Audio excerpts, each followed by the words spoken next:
Alhamdulillahirabbil alamin. Wa bihi nasta'inu ala umuri dunya waddin. Wassalatu wassalamu ala asyrafil anbiya wal mursalin. Amma ba'd. Qala Allah ta'ala: yarfa'illahu alladhina amanu minkum walladhina utul ilma darajat. Wa qala Allah fi ayatil ukhra, ya bunayya la tusyrik billah inna syirka la dhulmun adzim. Sadaqallahul adzim.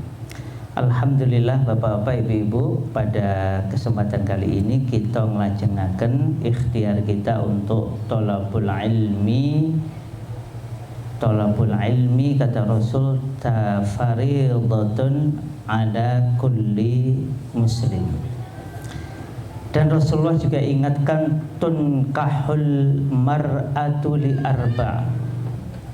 Jadi wanita itu dinikahi karena 4 alasan. 5 liha, yang pertama karena hartanya, wali hasabiha karena keturunan atau keluarganya, yang ketiga adalah li jamaliha, dan kemudian yang keempat adalah li diniha. Maka beruntunglah wanita itu kalau dinikahi karena agamanya. Fadhfar bidzatid din, beruntunglah lelaki yang menikahi wanita karena agamanya. Taribat yada, maka kalau seorang lelaki memilih wanita karena agamanya, maka insya Allah dia akan beruntung. Maka kalau kita perhatikan nggih, kalau jenengan punya kitabnya, termasuk yang terjemah ini, yang terjemahnya yang judulnya Panduan Lengkap Tarbiyatul Aulad, tema memilih az-zaujah as-salihah, atau kalau dalam hadis al-mar'ah as-salihah, itu termasuk yang dibahas cukup panjang lebar oleh Dr. Al-Qahtani ini, Dr. Said Al-Qahtani. Kenapa kok saya itu dulu merasa heran, kenapa kok tema ini perlu dibahas panjang lebar di dalam kitab ini, padahal kan kitabnya bukan tentang pernikahan, tapi tentang mendidik anak. Ya, kenapa itu? Saya itu sampai maksud saya kok guyon saya itu kayak kurang kerjaan, apa hubungannya? Tapi karena memang wanita yang sholihah itu amat erat kaitannya dengan keberhasilan dalam mendidik anak. Maka nanti Rasul hubungkan antara kualitas kesolihahan seorang istri dengan keberhasilan menjadi seorang ibu. Rasulullah sallallahu alaihi wasallam bersabda, min sa'adati ibni Adam thalathah. Di antara 3 sebab kebahagiaan anak Adam itu ada 3. Wa min syaqawati ibni Adam thalathah. Begitu pula sebab penderitaan, kesengsaraan anak Adam, manusia itu juga ada 3. Min sa'adati ibni Adam, di antara sebab kebahagiaan anak Adam itu adalah yang pertama al-mar'ah as-salihah. Jadi mar'ah di sini maksudnya adalah istri, istri salihah. Yang kedua wal maskanul wasi, tempat tinggal yang lapang. Yang ketiga wal markabus saleh, dan kendaraan yang soleh. Menarik ini, kendaraan ada yang soleh dan tidak soleh ini. Saya nggak tahu bapak-bapak ini kendaraannya soleh mau buatan nih. Wa min syaqawati ibni Adam, dan juga diantara penderitaan ibni Adam, anak Adam itu juga berkaitan dengan yang pertama adalah istri, al-mar'atu su, yang kedua tempat tinggal, wal maskanu su, yang ketiga kendaraan, wal markabus su. Hadis riwayat Ahmad, Ibnu Hibban, dan ini kata para ulama adalah hadis sahih. Ya, ada juga dalam kitab Sahih At-Targhib wa Tarhib. Jadi ada 3 penyebab bahagianya seorang lelaki, dan ada 3 penyebab sengsaranya seorang lelaki. Yang pertama apa?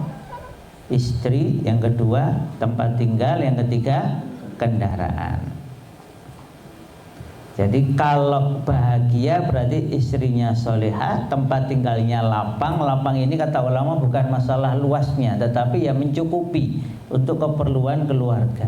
Kadang kalau terlalu lapang itu kita sempat bahas kemarin kalau terlalu lapang, umpamanya anggota keluarga ada 6, terus rumahnya 6 lantai, itu kan kurang kerjaan. Walaupun ada itu 1 lantai, ada juga rumah itu yang pernah saya ceritakan itu, saya pernah lihat fotonya dan berita tentangnya. Itu lebih banyak pembantunya sekitar 300 orang, padahal jumlah anggota keluarganya nggak nyampe 10. Kenapa? Karena jumlah lantai rumahnya itu puluhan. 300 karyawan itu lebih besar biaya pengurusan rumah daripada penggunaannya. Dan kemudian juga berkaitan dengan kendaraan. Kendaraan ini yang memenuhi standar untuk amal soleh. Kemudian di dalam riwayat yang lain itu 4. Dalam riwayat Ibnu Hibban itu ada 4, bukan 3 tapi 4. Ini untuk pengingat kita. Yang penyebab kebahagiaan itu selain al-mar'ah as-salihah wal maskanus wasi', itu adalah wal jarus soleh. Jadi selain 3 tadi, tambahnya adalah wal jarus soleh, tetangga yang soleh. Kemudian penyebab penderitaan juga adanya al jarusu, bahkan didahulukan. Jadi penyebab penderitaan itu yang pertama tetangga busuk, tetangga buruk. Kemudian setelah itu istri yang buruk. Kemudian tempat tinggal yang dhayiq, yang sempit. Wal markabusu, dan kendaraan yang buruk. Jadi ditambah dengan tetangga. Ini seperti Rasul ingin memberitahukan kepada kita, kalau jenengan pengen hidupnya itu tenang, tentram, maka perhatikan 4 hal tersebut. Dan mengikhtiarkan, artinya kalau sudah nikah ya berarti mengikhtiarkan agar istrinya jadi solehah. Sang istri juga membantu agar suaminya menjadi soleh. Kemudian di dalam riwayat yang lain itu ada keterangan yang melengkapi. Salasun minas sa'adah, 3 di antara sebab kebahagiaan, dan salasun minas syaqawah, 3 di antara sebab penderitaan. Maka al-mar'ah as-salihah yang disebut di hadis-hadis yang lain itu di dalam hadis ini disebutnya begini. Al-mar'atu taraha tu'jibuka. Istri yang kalau engkau melihatnya, engkau akan takjub kepadanya, menakjubkanmu gitu ya. Wa taghibu anha fata'manha ala nafsiha wa malik. Kalau engkau tidak ada di sisi istrimu itu, maka dia akan bersikap amanah kepada dirinya dan hartamu. Kepada dirinya dan hartamu, artinya istri itu menjaga harta suaminya. Wadabatu takunu wattayyibah wattayyah fatahliku fa bi ashabik. Berarti 1, 2. Jadi yang pertama, istri salihah itu disebutkan di sini adalah kalau engkau melihatnya dia akan menakjubkanmu. Kualitasnya disebut 2. Kemudian kalau engkau tidak ada, maka dia akan bersikap amanah terhadap dirinya dan hartamu. Itu seperti penjelasan oleh Rasul sendiri tentang al-mar'ah as-salihah. Kalau ada nyenengke hati, kalau jenengan pas nggak ada, bisa jaga diri. Ibu-ibu ngoten niku mboten, Bu? Mugi-mugi nggih, nggih sing suami nggih. Alhamdulillah. Kemudian kalau yang kedua ini dabah di maksudnya adalah al-markab ya, kendaraan. Kendaraan ini lumayan cepat, yang kalau dipakai itu bisa nyusul kendaraan yang lain. Jadi kendaraannya itu di sini disebutkan kualitasnya adalah satu di antaranya kualitas kecepatan. Wadaru takun wasi'ah katsiratul marafiq, dan rumah yang luas banyak perabotnya. Jadi perabotnya itu maksudnya lumayan memadai untuk dimanfaatkan. Masak ya ada alat masaknya. Kalau menerima tamu ya ada ya gelas piring untuk jamu tamu. Kemudian kalau masalah perabotan itu kadang memang tiap kebudayaan benten-benten nggih. Ada teman saya itu dulu penggemar non kursi. Jadi kalau jamu tamu itu enggak bayangkan pakai kursi ya. Gelar ke karpet, tapi yang model yang empuk-empuk nih. Sampai suatu kali istrinya itu orang luar Jawa, mertuanya datang, terus komentar, alah nak, kursi tak punya, meja tak ada. Ya Allah ya Rahman, miskin betul kamu ini. Wah, tersinggung nih teman saya ini. Dianggap miskin karena nggak punya meja dan kursi. Padahal senengnya memang bukan meja dan kursi, modelnya apa enggak yang kayak gini, tapi kalau ada telekannya itu, nah pakai bantal-bantal itu. Akhirnya beli meja dan kursi untuk nyenengke ibunya. Tapi kalau saya bertamu ke rumahnya itu hampir tidak pernah pakai kursi. Ya biasa, memang lesehan senengannya, dan memang dia cukup berada. Yaitu beli meja kursi khusus untuk nyenengke hati mertua. Jadi katsiratul marafiq ini sekali lagi banyak perabot itu menyesuaikan keperluan. Maka penderitaan itu adalah ketika ada seorang istri, kalau engkau melihatnya itu maka dia menyengsarakanmu, membuat kamu menderita. Jadi gak enak dipandang. Kemudian dia lesannya itu tajam kepadamu, suka berkata yang tidak nyaman bagi dirimu. Jadi dilihat nggak nyenengke, kemudian kata-katanya itu pedes, kata-katanya itu nyakiti hati suami. Kalau kamu nggak ada, lam ta'manha ala nafsiha wa malik, dia tidak amanah kepada dirinya dan hartamu. Terus yang jelek itu tambahi, bukan hanya nek kalau dilihat nggak nyenengke, tapi nek ngomong apunten nyakiti hati suaminya. Ini yang bilang bukan saya loh Bu ya, yang bilang Rasulullah Sallallahu Alaihi Wasallam. Kata para ulama hadisnya ada yang bilang sahih, ada yang bilang hasan. Jadi ini ada dalam kitab mana nih Al-Hakim, kemudian ada dalam kitab Sahih At-Targhib Wat-Tarhib. Dan terus perbedaannya adalah di situ. Kemudian kalau kendaraan juga kendaraannya pelan, maksudnya tidak bisa mencapai tujuan sebagai kendaraan yang memadai. Kemudian yang ketiga adalah rumahnya juga dhayiqah, sempit, qalilatul marafiq, sedikit perabotnya. Jadi perabotnya enggak memadai untuk disebut rumah. Bapak Ibu, saya pernah tanya kepada seorang ahli hubungan internasional, international relationship. Beliau bukan orang Indonesia. Beliau pernah waktu itu belum pandemi ya. Jadi beliau lulusan dari Eropa. Jadi standarnya memang termasuk standar international relationship yang paling bagus. Saya tanya tentang negara.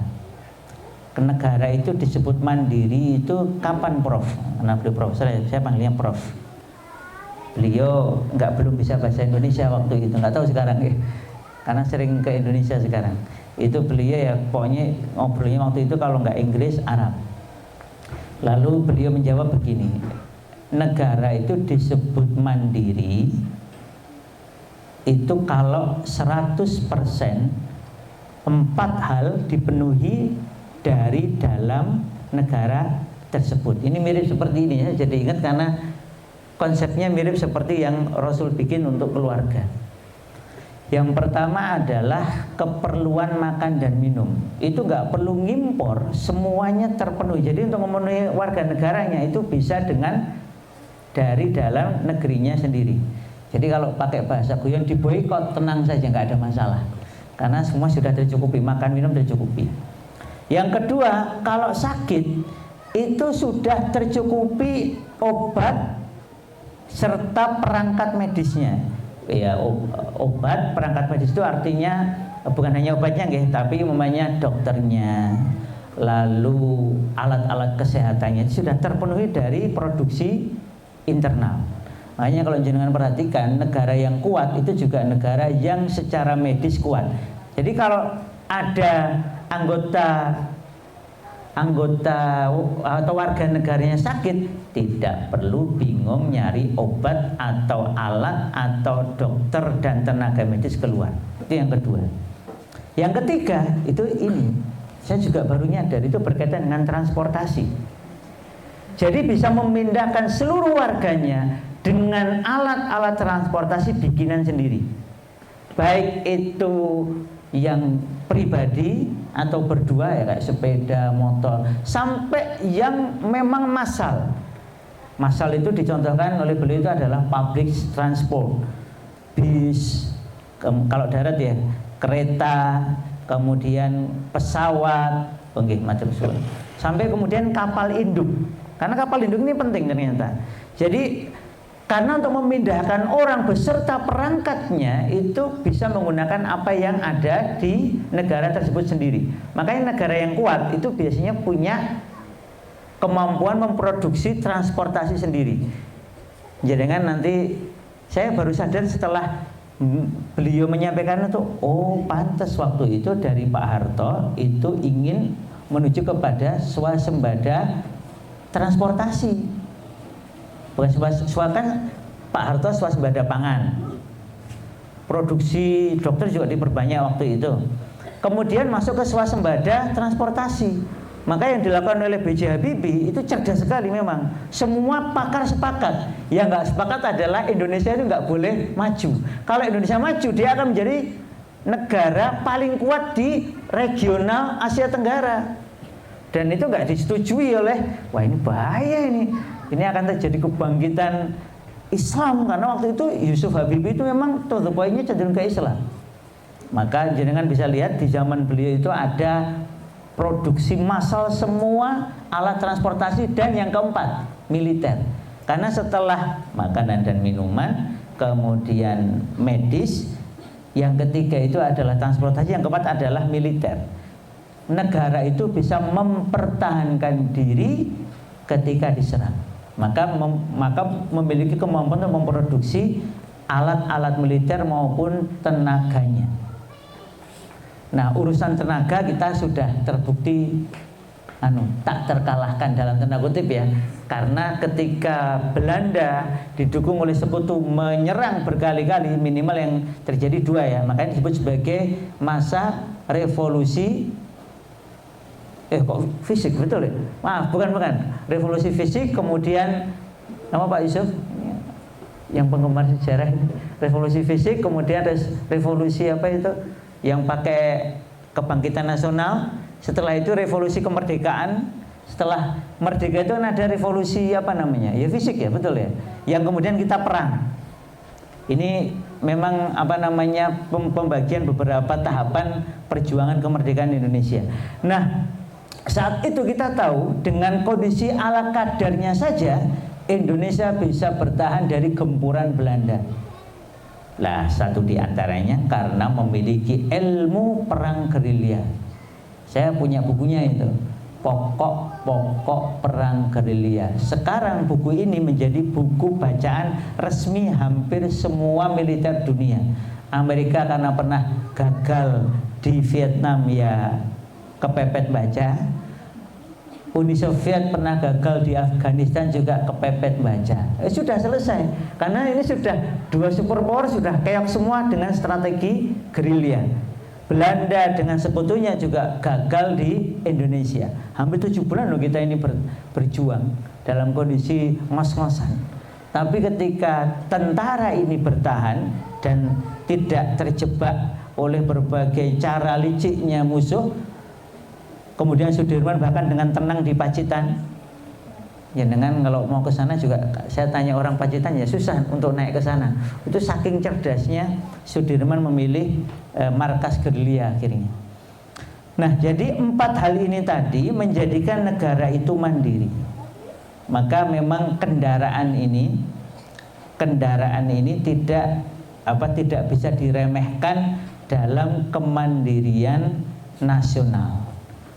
Maka dulu Habibie itu bikin ternyata bukan hanya proyek pesawat ya, juga punya proyek kereta, punya proyek kapal, punya proyek senjata. Ada Pindad yang memproduksi peluru sampai berbagai jenis senapan, sampai ada juga yang memproduksi meriam dan semacamnya. Nah, sekarang kita lihat itu diseriusi oleh satu di antaranya negara bernama Turki. Tahun 2019 Turki sudah dianggap memiliki kemandirian minimal 80%. Inilah kemudian pandemi. Ya, saya belum tahu kondisi sekarang. Tapi kelihatannya secara 4 ini Turki sedang berusaha untuk memiliki semuanya. Maka rumah sakit terbesar se-Eropa itu sekarang ada di Turki. Bandara terbesar se-Eropa ada di Turki. Kemudian perpustakaan terlengkap di Eropa itu ada di Turki. Menakjubkan. Itu bukan hanya proyek mercusuar, itu proyek berbasis riset. Jadi dalam mungkin 10 hingga 20 tahun terakhir itu negara-negara seperti Turki itu tidak pernah melakukan suatu kebijakan kecuali setelah adanya riset. Jadi kebijakan itu diambil setelah melakukan penelitian yang mendalam. Ngomong-ngomong sudah dengar ya, beberapa negara Eropa sudah melarang HP masuk sekolah dari SD sampai SMA. Satu di antaranya bernama Belanda. Belanda itu gitu-gitu itu apa-apa pakai riset. Karena mau menjajah Indonesia, saya pernah menemukan beberapa buku milik Belanda, baik yang berbahasa Inggris maupun Belanda, itu mereka mengatakan bahwa untuk menjajah Hindia Belanda dulu mereka riset, bahkan sampai sekitar 100 tahun risetnya. Riset serius, baru setelah itu caranya begini. Barulah kemudian, makanya kita itu dijajahnya lumayan lama ya. Atau versi yang lain, ya enggak dijajah, kita berjuang. Biar kelihatan keren tuh berjuang melawan penjajahan 350 tahun. Tapi aslinya semua data menunjukkan bahwa kita memang kenyataannya dijajah. Cuma tetap ada yang berjuang. Dados Bapak Ibu sekalian, dari sini kita mengetahui bahwa yang Rasul sampaikan ini akan sangat penting bagi ketahanan keluarga. Yang tadi saya bawa sedikit ke ketahanan nasional. Jadi ketahanan nasional itu kan kalau kita bicara itu kan basisnya sebenarnya keluarga.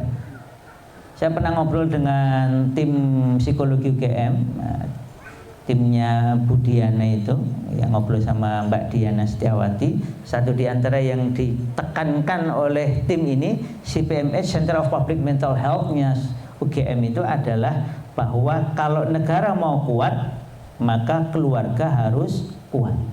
Jadi keluarga-keluarga ini menjadi benteng paling dasar, paling kecil, unit paling kecil dalam pertahanan bangsa.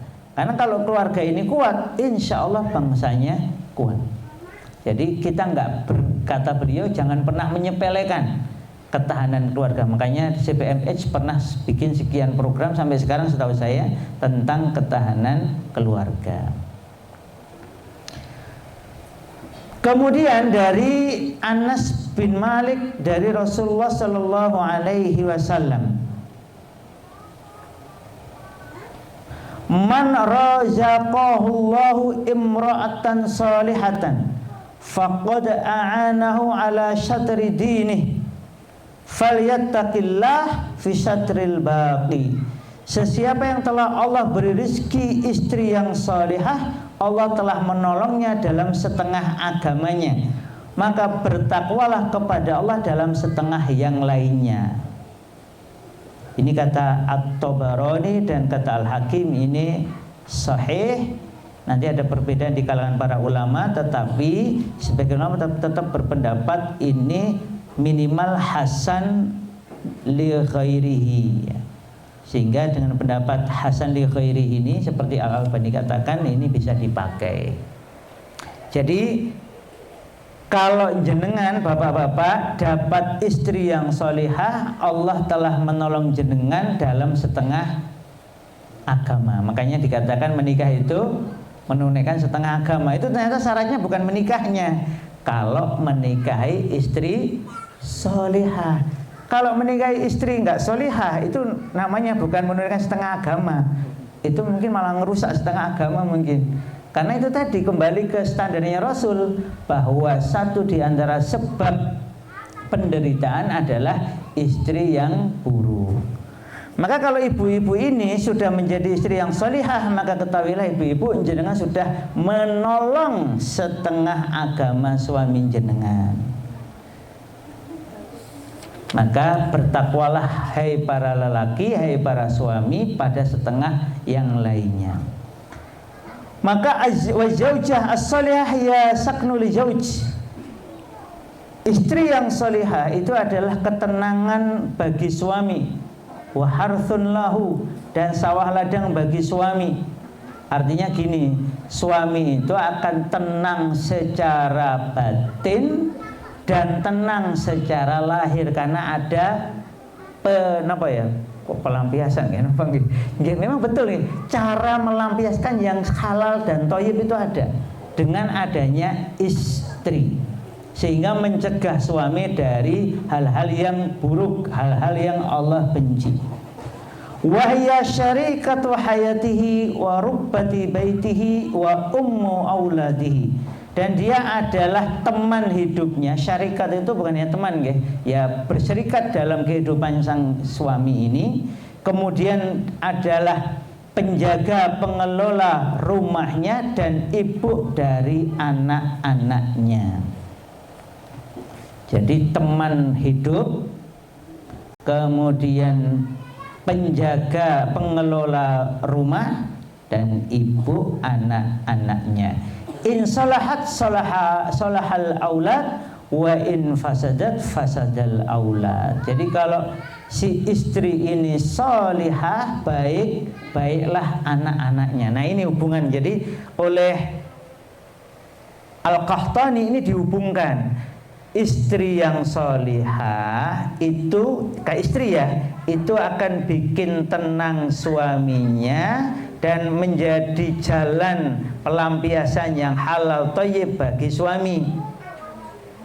Kemudian akan menjadi teman yang berserikat dengan suami ini sepanjang hidup mereka berdua. Lalu akan mengelola dengan baik, menjaga dengan baik baitih, rumah milik suaminya, dan juga milik suaminya yang lain, yaitu anak-anak. Ini nanti ada penjelasan di kalangan ulama. Kenapa kok auladah itu, apakah kalimatnya kan merujuk kepada suaminya? Karena kadang ini kondisi di zaman Rasul terutama yaitu ketika suami ini sudah bawa anak sekalipun, anak dari istri yang dulu atau yang istri yang lain, maka ketika menikah dengan seorang wanita yang solehah, maka wanita yang solehah ini juga akan mengurusi anak-anak suaminya yang bukan anak kandungnya tapi anak suaminya ya, dengan baik sebagaimana dia ngurusi anaknya sendiri. Maka memang penjelasannya di kalangan ulama begitu, segitunya, apalagi anak-anaknya sendiri. Wong bukan anaknya, selama itu anak suaminya, itu dia urusi dengan baik.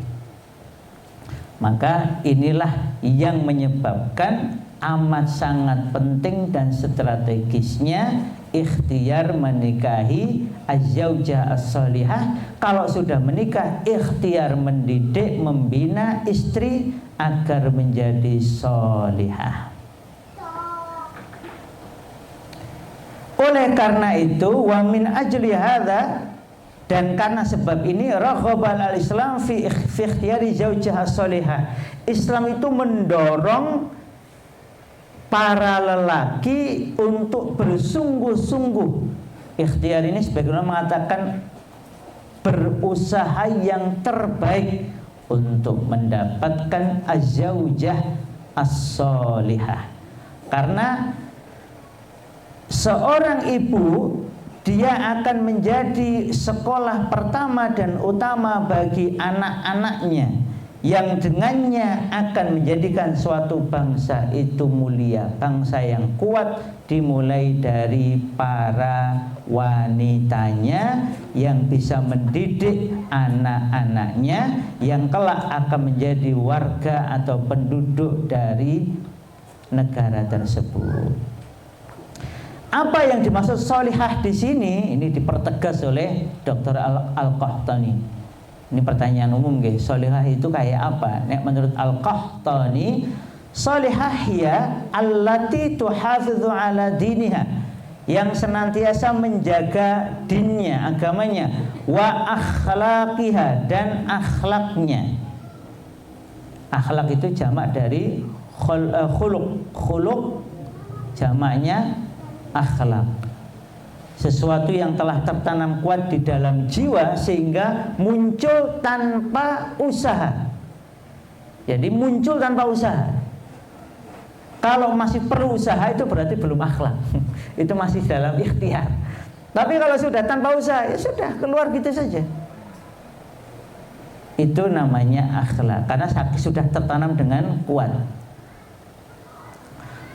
Tadi nomor ini ada lagi wa'irzuha wa turabbiya auladaha at-tarbiyah al-islamiyah, dan mendidik anak-anaknya dengan pendidikan Islam, menjaga dinnya, akhlaknya, kehormatan dirinya, dan kemudian ini kalimatnya itu bukan hanya mengajar, tetapi mentarbiyah, mendidik. Nanti kita ingat penjelasan Dr.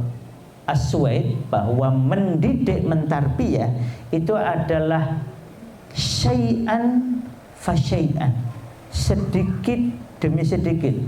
Makanya satu di antara tanda ibu yang baik itu adalah seperti lihat cara ibu ini, cara seorang wanita itu menyuapi anaknya.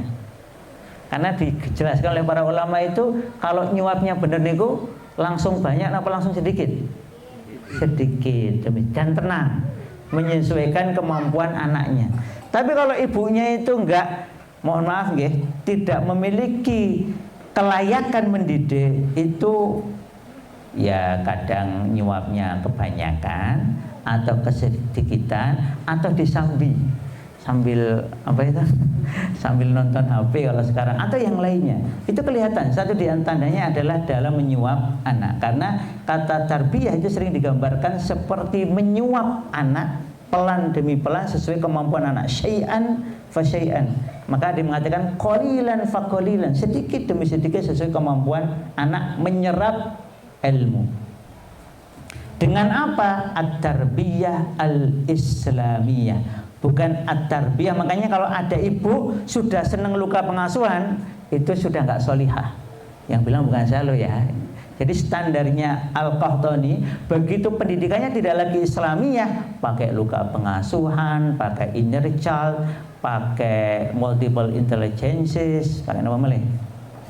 Itu sudah keluar. Kenapa? Karena rujukannya adalah surat Ar-Rum ayat 30. At-tarbiyah al-islamiyah itu kalau jenengan bingung, itu nanti satu di antara rujukan para ulama adalah surat ke-30 ayat 30. Kalimatipun pripun? Ini jenengan harus hafal nih. Ini surat Ya kan agak banyak, tapi ayat yang ini tolong dihafalkan. Bunyinya gimana? Ar-Rum ayat 30.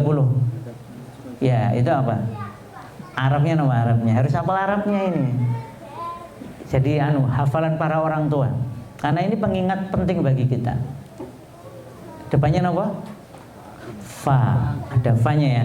Fa'aqim wajhaka lid-dini hanifa fitratallahi allati fataran nasa 'alaiha la tabdila li khalqillah dzalikat dinul qayyim walakinna aktsaran nasi la ya'lamun. Fa'aqim wajhaka lid-dini hanifa, maka hadapkanlah wajahmu kepada agama ini secara hanif. Di dalam tafsirnya Sa'di, hanif itu gak tengok-tengok min ghairil Islam, jangan tengok-tengok kepada selain Islam. Maka saya ditanya, ini saya baru ngisi tadi, Pak Renting tadi pagi, saya tanya, ibu-ibu luka pengasuhan itu ada apa? Tidak Bu, langsung komak semua. Ada. Istilah luka pengasuhan sendiri itu sudah bermasalah.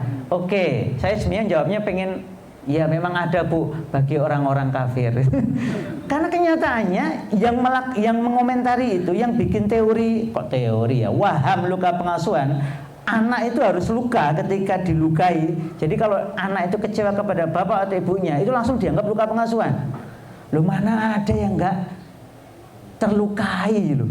Oh, enggak ada yang manusia sempurna kecuali Rasulullah kan enggak ada kan. Memang bapak ibu kita tuh nabi sehingga 100% benar kan enggak mungkin. Berarti kan pasti, enggak hanya mungkin, pasti ada kurangnya. Dan bagian dari kurangnya orang tua kita itu pasti pernah sedikit banyak menggores luka di dalam diri kita. Tapi apa kemudian kita harus luka pengasuhan sampai tua, sampai punya anak masih luka pengasuhan? Itu kan ajaran sesat itu ya. Yang ngajari siapa? Carl Gustav Jung. Karena dia belajar dari Sigmund Freud. Menurut Sigmund Freud, setiap manusia punya luka jiwa, punya penyakit jiwa. Nah, kebetulan si Jung ini pernah terluka oleh bapaknya. Bukannya memaafkan, malah dibawa sampai tua, sampai dewasa. Sehingga kemudian dia selingkuh dengan wanita lain untuk menyakiti istrinya. Enggak nyambung tadi itu. Nah, aku kan pernah dilukai, aku gantian harus melukai. Iki ketemu pirang perkara itu loh. Jadi rusaknya itu luar biasa. Na'udzubillahi min dzalik. Nanti pendapatnya Freud ini juga diambil oleh psikolognya Amerika, namanya Profesor Dr. Granville Stanley Hall. Saya sengaja nyebut Profesor Doktor, biar jenengan tuh kalau ketemu Profesor Doktor jangan langsung bilang bener, karena banyak yang error Profesor itu. Freud ya Profesor, Jung yang Profesor. Ini Profesor error ini. Nah, Granville Stanley Hall itu mengatakan anak muda itu yang normal itu bermasalah.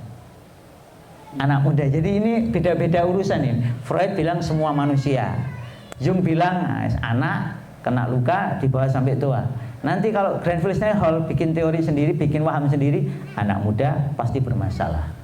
Ini saya nggak semuanya, mohon maaf ya, saya nggak setuju. Saya tuh belajar psikologi dan saya nggak setuju dengan pendapat orang-orang yang tidak jelas ini. Makanya saya sengaja beli tadi itu, namanya psikologi eksperimen. Saya beli bukunya, Scientific Method.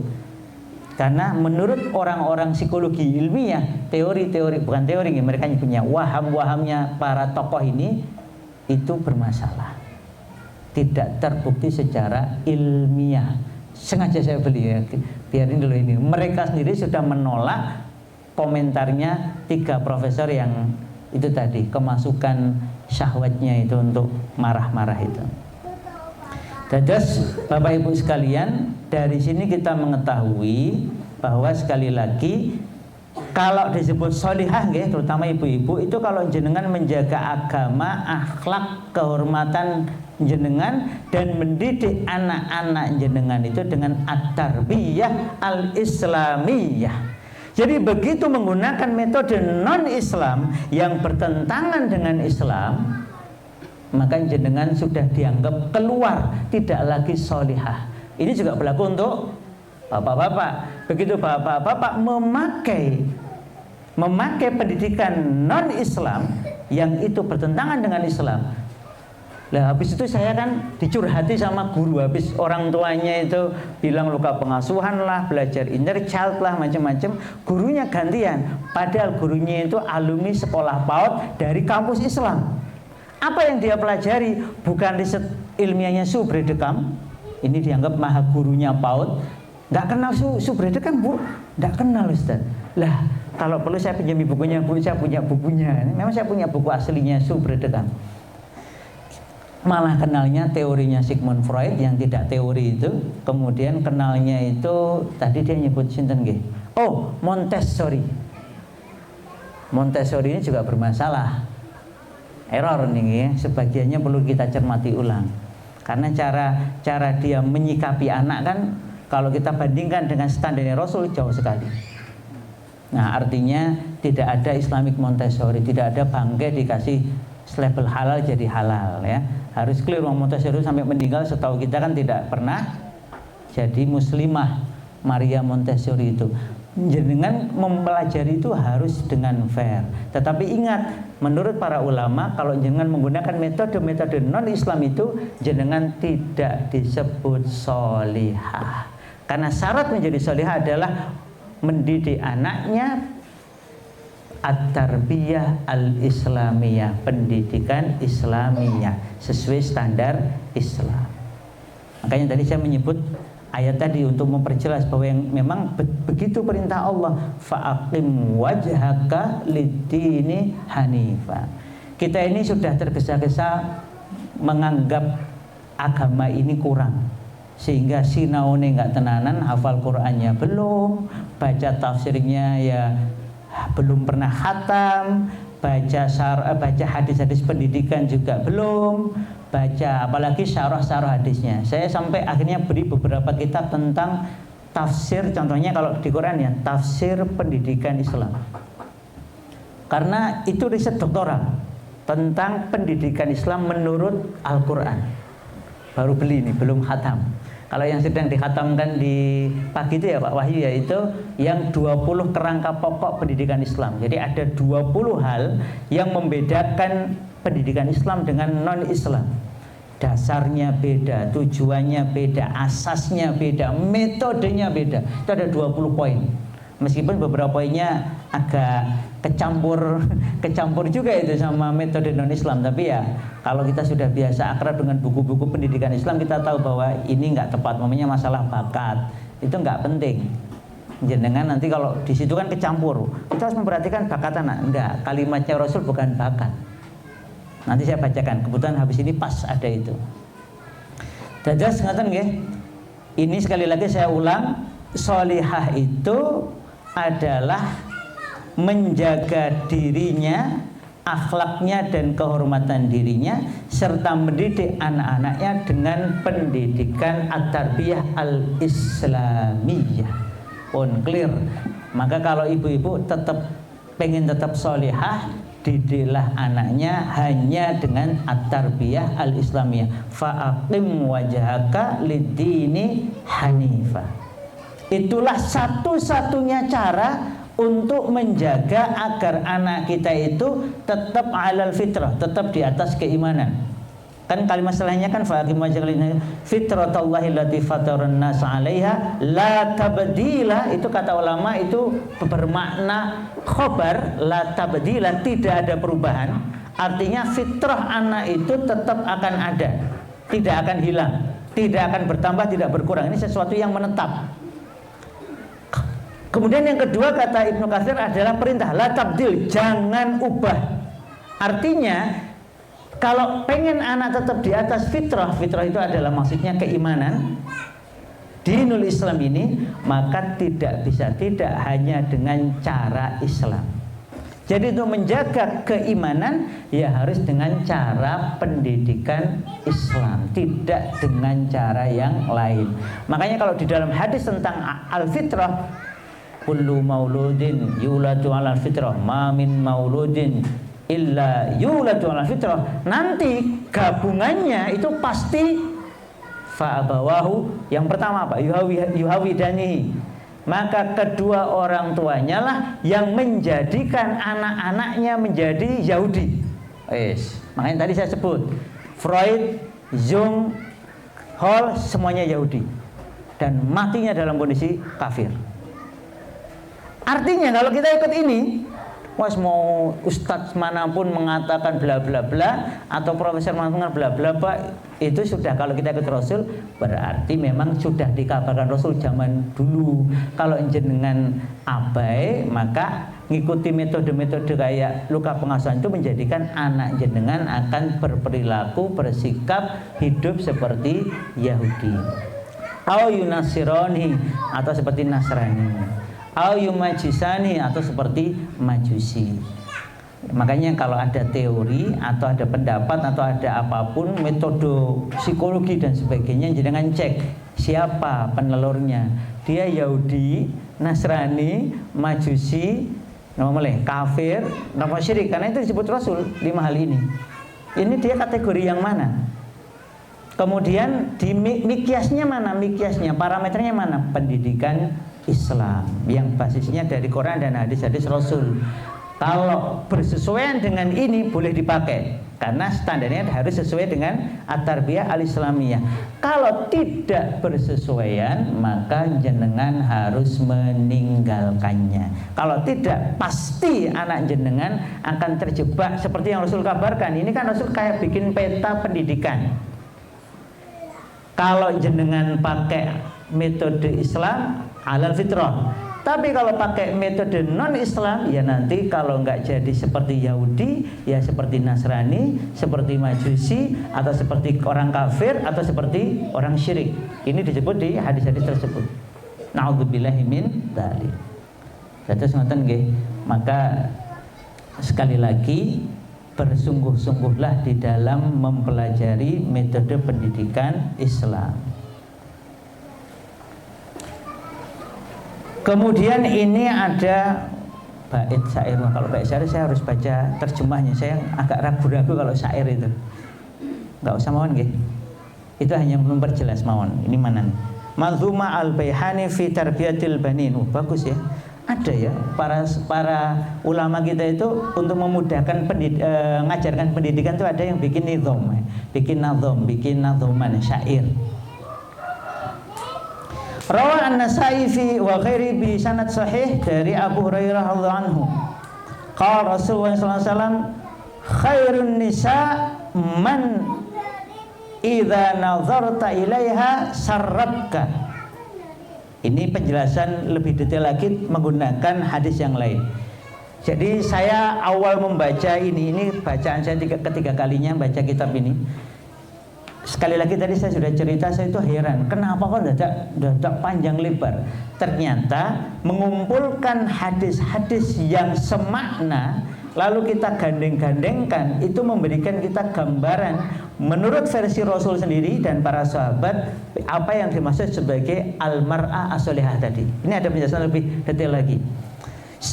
Sebaik-baik perempuan adalah jika engkau melihatnya, nisa di sini maksudnya istri, jika engkau melihatnya syaratka maka dia akan menggembirakanmu.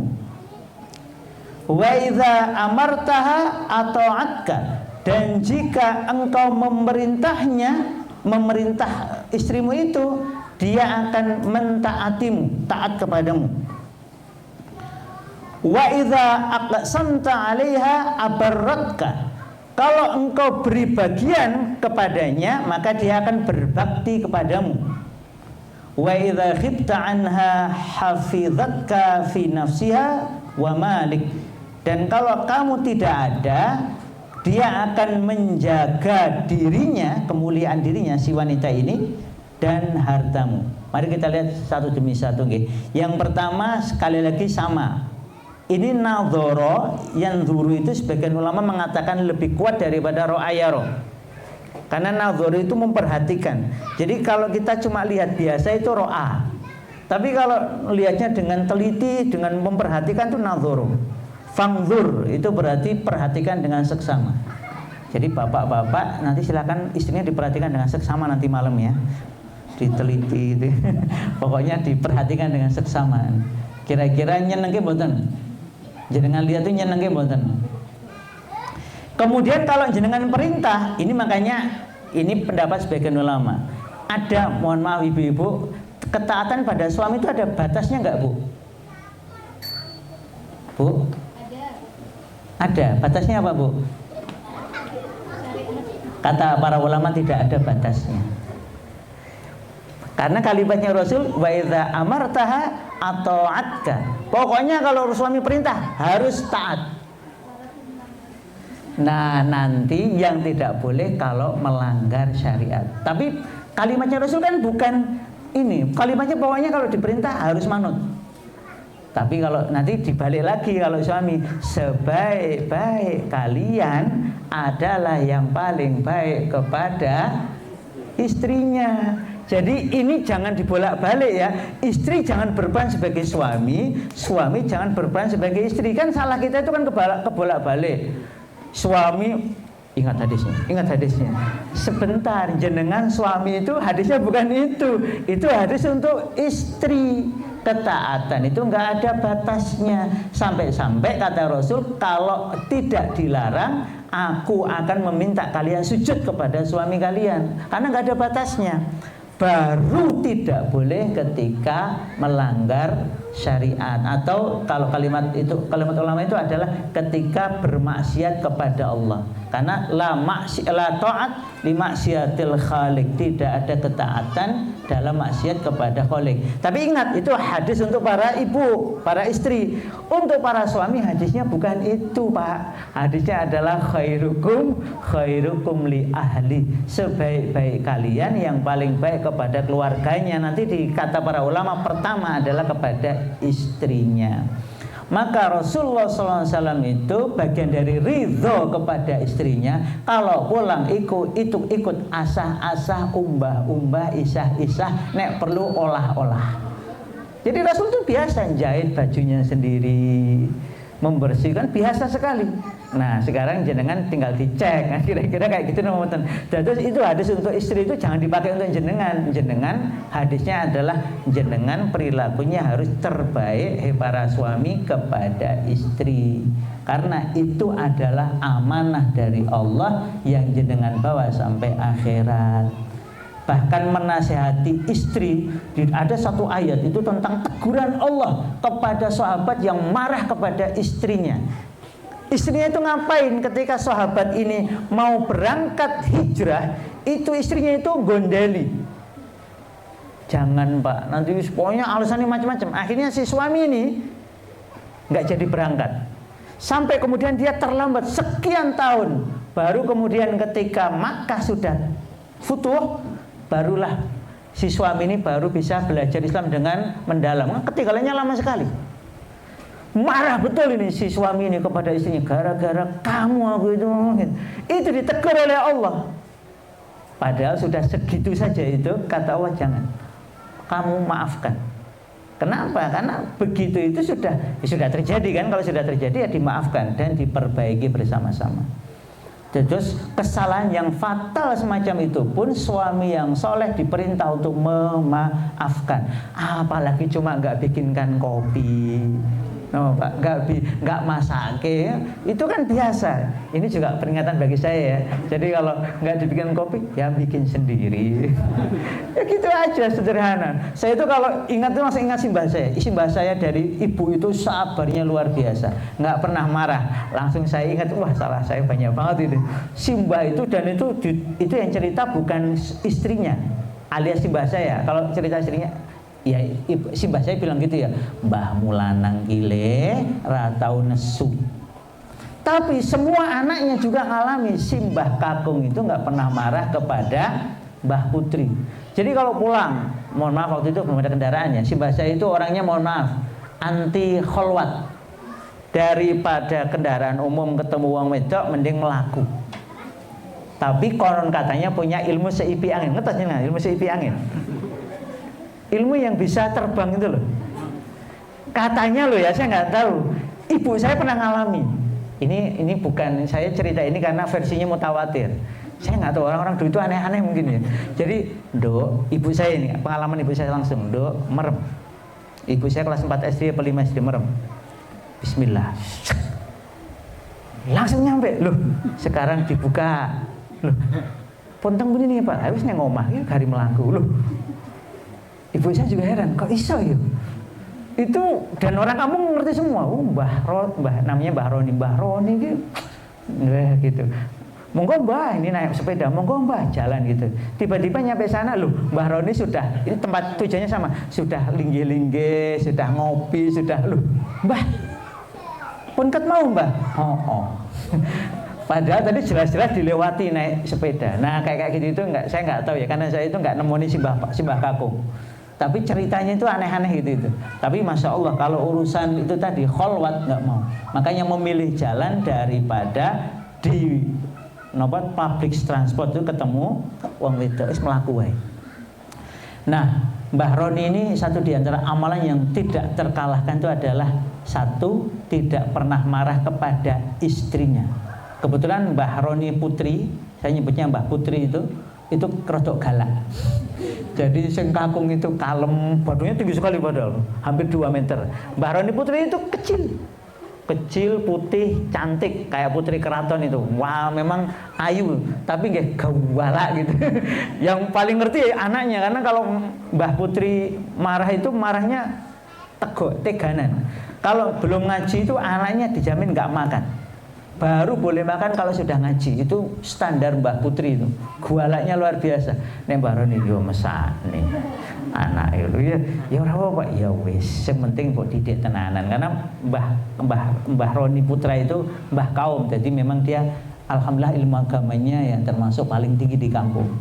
Tapi itu tadi amalannya itu tidak pernah marah kepada istri.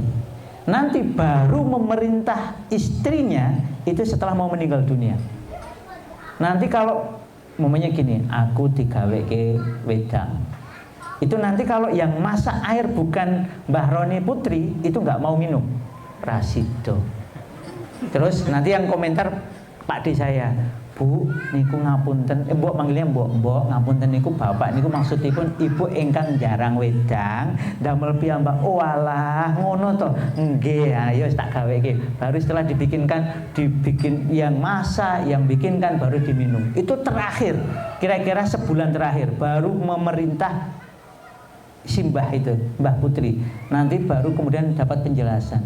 Itu cara Simbah Roni untuk menjadikan istrinya taat. Karena biar tidak kena diperintah suami kok enggak melaksanakan ini tadi. Jadi luar biasanya Mbah Roni ngoten niku. Dan banyak orang masuk Islam karena Mbah Roni, karena beliau itu hobinya mampir sholat neng gone wong non Islam. Aku bareng ngaji ning kono tak mampir sholat kene yo. Itu padahal jelas orang Kristen itu. Lah piye pun ya ora apa-apa, ya sholat wis kari. Aku enggak usah sajadah. Habis itu didakwahi. Alhamdulillah kampung yang beliau datangi itu dulu mayoritas Kristen, mantan PKI juga banyak, sekarang mayoritas Islam. Di tempat beliau itu tanahnya kering, tapi di rumah beliau itu, di tanah milik beliau ini keluar mata air sampai sekarang. Sekarang diamanahkan ke Muhammadiyah karena yang paling bisa ngelola Muhammadiyah. Masya Allah. Jadi cerita-ceritanya memang kadang ya nggak masuk akal, tapi setelah saya baca kitab-kitab ya memang begitu perintahnya Allah. Dan muncullah mata air yang baik, mata air dalam makna zahir sampai mata air dalam makna orang-orang masuk Islam.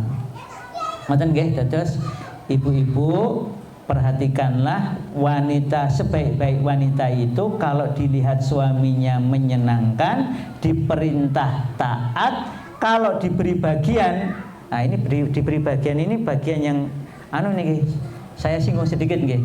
Diberi bagiannya oleh ulama, satu adalah kalau suaminya punya istri lebih dari satu. Kalau diberi bagian yaitu 2 hari atau 3 hari atau berapa itu ya diterima dengan lapang dada. Maupun bagian berupa rizki diterima dengan tangan terbuka dan hati yang ridho. Kemudian ketika suaminya tidak ada, dia menjaga dirinya dan harta suaminya. Mekaten mugi-mugi ngaos sedaya manfaat. Allah a'lam bishawab. Ini saya ngikuti kaulnya para ulama, harus berpelan-pelan dalam menerangkan az-zaujah sholihah karena nanti pengaruhnya sangat signifikan dalam kesolehan anak-anak. Demikian saya kembalikan ke Ustaz Wahyu Kurniawan.